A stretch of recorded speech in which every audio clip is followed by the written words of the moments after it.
साहब, मेरा आपसे पहला प्रश्न ये है कि आपने अपने जीवन में इतना कुछ किया है। पिछले यदि हम 60 वर्ष का, आपकी 60ोत्तरी जब हुई थी वो तो आपके बर्थ डेट के हिसाब से हुई थी, लेकिन मुझे तो अब एक 60ोत्तरी और मनाने का मन कर रहा है, जिसमें आपने ये 60 वर्ष तत्व ज्ञान के प्रचार में, धर्म क्षेत्र के प्रचार प्रसार में आपने 60 वर्ष बिता दिए हैं और इसके प्रचार प्रसार में ही आपका सारा जीवन रहा है। मैं आपसे ये पूछना चाहता हूं कि आप स्वयं अपने इस कर्तृत्व से, अपने इस जीवन से कितना संतुष्ट हैं? पूरी तरह संतुष्ट हूँ। जो भी मैंने अपने लिए, समाज के लिए, धर्म के लिए कर पाया है, इससे ज्यादा किया जा सकता है मेरी कल्पना में नहीं। डॉक्टर साहब, आपने लेखन, प्रवचन, काव्य, पूजन, अध्यापन, संस्थाओं का संचालन, पत्रकारिता इसलिए कह रहा हूं कि आप 2 पत्रिकाएं अपने वहां से प्रकाशित कर रहे हैं, इसलिए पत्रकारिता के क्षेत्र में भी अनेकों क्षेत्रों में आपने कार्य किया है। और मैं आपको एक बात बताना चाहता हूं कि जिस क्षेत्र में या जिस कार्य को डॉक्टर साहब ने प्रारंभ किया है, ऐसा कोई काम उन्होंने हाथ में नहीं लिया कि जिसकी कंटिन्यूटी बरकरार नहीं रह पाई है। अभी हमने एक समाचार आपको दिया कि एक अभी शिक्षण प्रशिक्षण शिविर मेरठ में होने जा रहा है। ये 49वां शिक्षण प्रशिक्षण शिविर है, 49वां, माने इसकी कंटिन्यूटी को 49 वर्ष हो चुके हैं, 49 वर्ष हो चुके हैं। इसका मतलब अब समझ लो गोल्डन जुबली अगले साल मनाई जाएगी। ऐसे हर क्षेत्र में, विद्यालय के क्षेत्र में कहें, आपके जो पाठशाला संचालन के क्षेत्र में कहें, पत्रकारिता के क्षेत्र में कहें, माने एक वर्ष का एक महीना कभी ऐसा नहीं हुआ है कि जब हमारा जनपद प्रदर्शक कहें या हमारा वीतराग विज्ञान कहें जो प्रकाशित ना हुआ हो। और जैसा आम समाचार आते रहते हैं कि भैया वो कुछ कार्य के आधिक्य के कारण हमको 2 अंक एक साथ प्रकाशित करने पड़े हैं, ऐसा कोई कार्य नहीं हुआ है। फिर भी मैं आपसे ये पूछना चाहता हूं कि आपकी दृष्टि में तत्व ज्ञान के प्रचार प्रसार में क्या अभी भी कोई ऐसा क्षेत्र या ऐसी कोई विधा बाकी है जिसमें कार्य हो सकता है? क्षेत्र तो अनंत है, उसकी सीमाएं को नापा नहीं जा सकता है और अपनी अपनी क्षमता और योग्यता के हिसाब से वो कार्य किए जा सकते हैं। ये बात अलग है कि किसी का फल अधिक प्राप्त होता है और किसी किस्म का फल कम प्राप्त होता है। जैसे कि मान लीजिए हम ये संस्थाएं चला रहे हैं, अब जो संस्था हम प्योर धर्म के लिए समर्पित है, उसमें हम जितनी मेहनत करेंगे उससे जितना फल मिलेगा, जैसे ये 700 विद्वान समाज को प्राप्त हो गए, अब वो हम जो दूसरी टाइप की संस्थाएं चलाएंगे तो वो गवर्नमेंट को IAS ऑफिसर मिल जाएंगे और अपने उनका जीवन बहुत पवित्र हो जाएगा, वे बहुत शुद्ध सार्थक हो जाएंगे, उनका व्यक्तिगत कल्याण हो जाएगा। लेकिन समाज को ऐसे विद्वान मिल जाएंगे और वो विद्वान कोई साहित्य लिख सके, कोई ऐसा कोई काम कर सके, वो शायद उपलब्धि हमें नहीं होगी। तो दोनों को एक नहीं हुआ। मैं ये बात कहता हूँ, शायद लोगों को कम पसंद आती है, लेकिन मैं यही कहता हूँ कि अब मेरे पास जिंदगी के जितने भी क्षण बचे, मैं उन क्षणों का उपयोग पूरी तरीके से इस तत्व ज्ञान के पूज्य गुरुदेव श्री के माध्यम से जो हमें प्राप्त हुआ है, अपने हित के लिए उपयोग कर लेना चाहता हूँ। और यदि कुछ हो सके तो इसी को जन जन तक कैसे पहुंचाया जाए, उसमें अपनी पूरी शक्ति खर्च करना चाहता हूँ। इसकी वजह से मेरे बहुत अंतरंग साथियों से अभी कोई संघर्ष नहीं होने लगा, क्योंकि उन्हें जिस तरह से फैलने की इच्छाएं हैं, मेरे को वो स्वीकार नहीं है। मैं एक केंद्रित होकर, एक निष्ठ होकर काम करना चाहता हूँ। जैसे कि मैंने श्वेतांबर पर्यूषण में सन 83 में जाना शुरू किया था बम्बई पर्यूषण में, और तब से लेके आज तक एक बरस में एक दिन भी मेरी अनुपस्थिति नहीं। वाह वाह। ये 49 बरस का प्रशिक्षण शिविर है, 20 दिन का था पहले, आजकल 18 दिन चल रहा है। उसमें मेरे एक दिन, एक शिविर में मेरी एक दिन की अनुपस्थिति नहीं। क्या बात, क्या बात। मैं विदेश में जा रहा हूँ, सन 84 से लगातार 33 यात्राएं हो चुकी हैं और 34वीं फिर अपनी जून जुलाई में होगी। तो जून जुलाई 2 महीने मैं विदेश के लिए ही देता हूँ पूरे, और वो बिल्कुल अभी कंटिन्यूशन में लागू ही है। मैं कोशिश करूँ भैया अपनी बंद कर दूँ, तो बंद नहीं कर पा रहा हूँ। तो इस तरह से कंटिन्यूटी से एक निष्ठ होकर हम काम करें तो उसका जितना बढ़िया फल मिलता है, जितना अधिक फल मिलता है, तो अपनी शक्ति को बिखेर दें, जगह जगह बिखेर दें, और तो उससे उतना लाभ नहीं मिलता है। बहुत सुंदर बात है डॉक्टर साहब। डॉक्टर साहब, मैं आपसे ये पूछना चाहता हूँ कि टोडरमल दिगंबर जैन सिद्धांत महाविद्यालय को चालू हुए कोई 37-38 साल हो गए हैं। सन 77 में इसकी स्थापना हुई थी और अभी 2015 चल रहा है, 37-38 साल हो गए हैं। मैं ये जानना चाहता हूँ कि ये इसका प्रारंभ कैसे हुआ, ये महाविद्यालय की आवश्यकता आपको कैसे महसूस हुई, और इसका प्रारंभिक दिनों के कुछ घटनाएं या कोई बात संस्मरण वो हमको आप अवश्य शेयर करें। देखिए, सोनगढ़ का परमागम मंदिर बनने की चर्चा चल रही थी, बनने का बना नहीं था अभी। हाँ जी। 84 में 74 में उसका पंचकल्याण हुआ, लेकिन इसके 5-7 साल पहले बनने की चर्चा चल रही थी सोनगढ़ में पूज्य गुरुदेव श्री के सामने। और वहाँ मुंबई वाले कह रहे थे कि 3 लाख रुपए का बजट बनाओ, तो 3 लाख रुपए में परमागम मंदिर बना। और लोग कह रहे थे उनसे कि क्यों गलत बोलते हो, 3 लाख रुपया भी क्या बनने वाला है, कम से कम 25 लाख रुपये। तो वे आपस में कह रहे थे कि मेरे ही सामने कि चुप रहो, यदि गुरुदेव से उन्होंने 25 लाख कह दिया तो गारंटी से मंजूर नहीं होगा।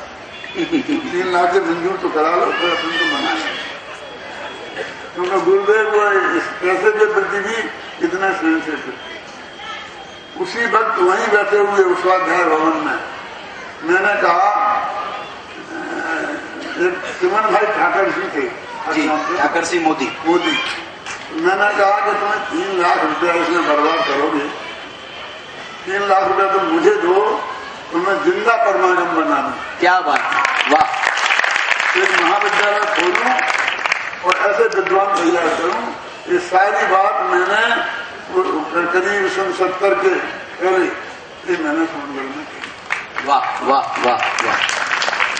फिर ये जो कुछ आप एक बार कुछ बताते हैं कि वो एक बार कोई मुंबई में मीटिंग हुई थी और डॉक्टर गुरुदेव से आपने इसकी स्वीकृति कैसे ली? हाँ, एक समस्या ये थी कि पूज्य गुरुदेव श्री का एक नेचर था कि जो व्यक्ति पहले जाकर के उनसे बात कर ले वो सच्ची, और बाद में जाके कोई कितनी सफाई दे ले वो बात नहीं। तो कोई भी काम गुरुदेव श्री से स्वीकृत कराए बिना सोनगढ़ में नहीं किया जा सकता था। और ये काम सोनगढ़ का ही था, सोनगढ़ की तरफ से ही होना था, चाहे वो मुंबई करे चाहे टोडरमल करे, तो सोनगढ़ का ही माना जाता था और है।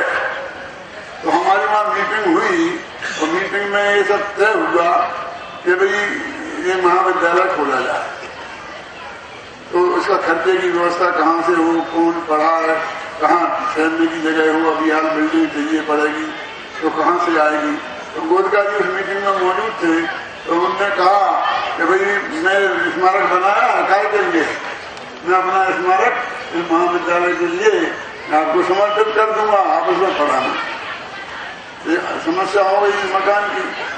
फिर कहा कि पढ़ाएगा कौन, करेगा कौन, इसके बारे में बातचीत चली। तो मैंने कहा ये काम मैं कर दूंगा।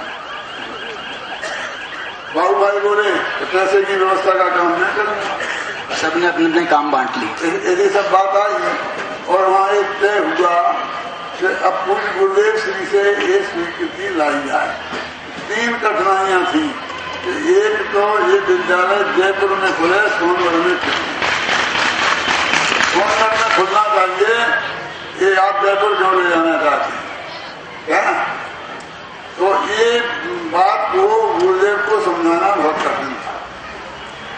तो मुझे और शशि भाई इन दोनों को फर्स्ट फ्लाइट से मुंबई से भावनगर भेजा और हम दोनों सोनभद्र बजे, कोई गंध ना लगे किसी को, और आप पहले जाकर के गुरुदेव श्री से योजना स्वीकार करा लो। यदि किसी दूसरे के माध्यम से पहले पहुंच गई तो फिर मंजूर कराना बहुत कठिन है। और उस वक्त गुरुदेव श्री के बहुत आशीर्वाद मेरे को प्राप्त था। शशि भाई भी उन लोगों में से बहुत थे। हम दोनों को भेजा गया और हमने गुरुदेव श्री को सब बातें बताई और ये कहा कि जयपुर में रहता हूँ और इसको चलाने के लिए मैं तैयार हूँ, कोई दूसरा कोई मिला नहीं है, इसलिए इसको विद्यालय को जयपुर ले जाना पड़ेगा। हाँ जी। तो उन्होंने कहा कि मैं आप जब सोनभद्र जाऊँ, तो अब इसका जवाब बहुत कठिन था। तो मैंने कहा कि वो तो कोई बात नहीं है, आ सकता हूँ, लेकिन राजस्थान में विश्वविद्यालय है जिसमें जैन दर्शन शास्त्री का कोर्स होता है, गुजरात में नहीं। वाह। तो यहाँ पर यूनिवर्सिटी में कोर्स ही नहीं होगा तो पढ़ाई कैसे, इसलिए वो जयपुर में रहना बहुत जरूरी है। अब जब समस्या स्थान की थी तो गुरुदेव जी ने दे दिया था, ये गुरुदेव के गले बात उतर गई और उन्होंने मंजूरी दे दी और फिर वहां उसका सुफल हुआ कि आज पूरे देश में 700 शास्त्रीय विद्वान उपलब्ध हैं। उसका सुफल हुआ कि जितने 12 अभी हमारे सब ये जो संचालित हो रही हैं संस्थाएं, उन 12 संस्थाओं का संचालन करने वाले जो विद्वान है वो टोडरमल दिगंबर जैन महाविद्यालय के छात्र हैं। माने ये उसकी सुफल है। माने कितनी सुंदर सुंदर बातें हैं। अच्छा डॉक्टर साहब आप ये बताओ, मैंने कल्पना नहीं की थी मेरे किस काम को कौन लोग स्वीकृत कर सकते हैं। एक इस काम को कि मैं संस्कृत का बहुत बड़ा विद्वान हूँ और संस्कृत के विद्वान तैयार करने में मेरा बहुत बड़ा योगदान है। कोई मानेगा ऐसा मेरे मन में विकल्प भी नहीं आया था, मनवाने की इच्छा भी नहीं हुई थी। जैन दर्शन की बात मैं करता था, जैन अध्यात्म की बात मैं करता था, लेकिन संस्कृत में भी मेरे को ये श्रेय कोई दे सकता है मैंने कभी सोचा नहीं था। लेकिन इस साल मेरे को एक गवर्नमेंट ने पुरस्कार दिया, केंद्रीय गवर्नमेंट ने, संस्कृत विभाग से। मानव संसाधन मंत्रालय में एक संस्था है और उसके अंतर्गत 12 यूनिवर्सिटी काम करती है, 12 यूनिवर्सिटी और एक लाल बहादुर शास्त्री यूनिवर्सिटी। 13 विश्वविद्यालय में मिलकर संस्कृत के क्षेत्र में सबसे अधिक महत्वपूर्ण काम करने के लिए मुझे 1 लाख का पुरस्कार गवर्नमेंट की तरफ से दिया गया था। लेकिन जो अध्यक्ष उस मीटिंग का था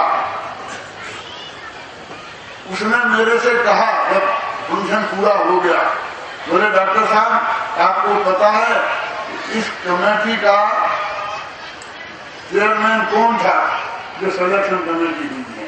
मैंने कहा हमें क्या पता, इस बातों को पता लगाने में हम कोई रख नहीं लगते हैं। और इसमें 2 दिन पहले तो आपने हमें सूचना दी और हम आ गए। उन्होंने कहा मैं उन्होंने खुद कहा कि मैं था, उस व्यक्ति का नाम भी मैं आपको बताऊंगा। हमने किस आधार पर आपको चुना है ये बात उन्होंने अपने व्याख्यान में कही।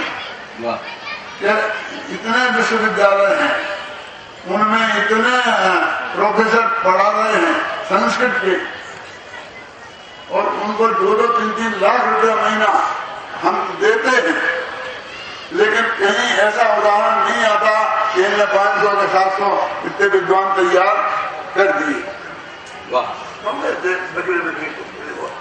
लेकिन इस व्यक्ति ने एक नया पैसा गवर्नमेंट से नहीं लिया, न विद्यार्थियों के लिए न खुद के लिए, और स्वयं भोजन की, रहने की सब व्यवस्था करके और 700 विद्वान संस्कृत के तैयार कर दिए। संस्कृत का सबसे बड़ा सेवी के रूप में इन्हें पुरस्कार इसलिए दिया।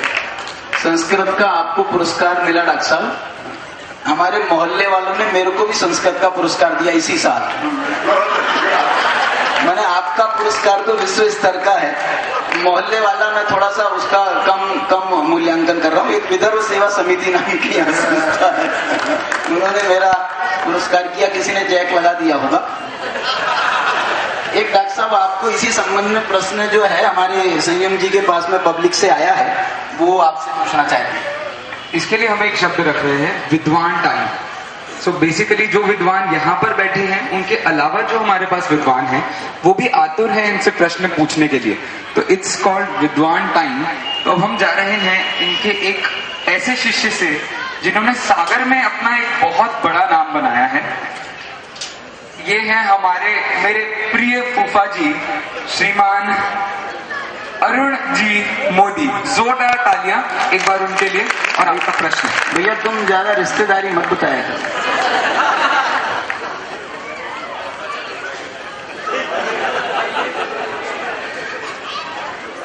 आदरणीय दादाजी योजना, एक प्रश्न पूछना चाहता हूँ। जैसा कि मैंने सुना है कि पूज्य गुरुदेव श्री ने आपको श्रीफल गोला देकर के आपको सम्मानित किया था और आपको कहा था कि लो मोक्ष का गोला लो। आपने भी अपने किसी शिष्य को भी ऐसा कोई गोला दिया है क्या? आप प्रत्याशी हो क्या? मैंने साल किसी को दिया तो था जी, लेकिन मैंने अभी नाम याद नहीं आ रहा मुझे, सचमुच नाम याद नहीं आ रहा। लेकिन अभी 4 महीना के बीच में ही एक ऐसा कोई प्रसंग बना था, ऐसा ही मान में प्रसंग था जी। वाह, तो मैंने अपने किसी विद्यार्थी को दिया है। लेकिन हमको साहब दया आ रही है कि उसको आपने श्रीफल का गोला भी दे दिया और नाम तक याद नहीं।